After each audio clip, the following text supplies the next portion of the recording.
Hey folks, it's Shooter. Welcome to my 2 cents. My victim today is Zoom, May 2nd, 2022. Of course, I would appreciate your support. Click MotiveWave. They give me a referral fee if you happen to use their software. I'm also starting mini camps on how to get started. And you also have an option to get a copy of my actual workspace with alerts and triggers and setups as well. So definitely follow through with that. And there's a little square down here to the right-hand side in the final video that says like and subscribe. Please click that. Of course, jumping over to disclosures, MotiveWave does, my opinions expressed here do not necessarily reflect those of MotiveWave. MotiveWave is not approved or verified the content and is not making a recommendation. Of course, prior success does not guarantee future performance, and CFTC rule 4.41 definitely apply. We do use a simulated outcome to come up with our forward-looking Elliott wave counts. So they are hypothetical, quote unquote, but please do print these disclosures and review them at your leisure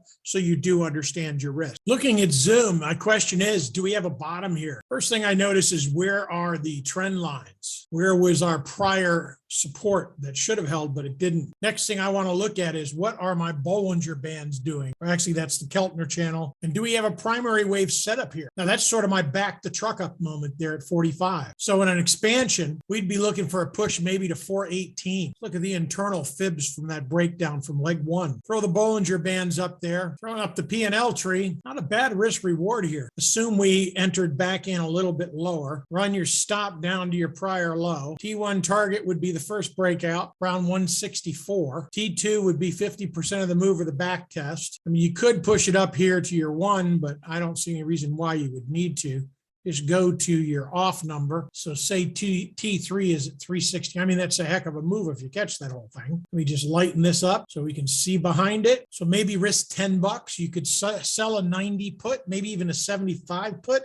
I'd stay shallow on time because we still could push down to that one more standard deviation. It sort of broke a little bit. We didn't get the roll as much as I would like on the high side of the Bollinger Bands. But it looks to me like this might be one of the first ones to come out once equities find a bottom here. I get real interested above 215, where that prior support was.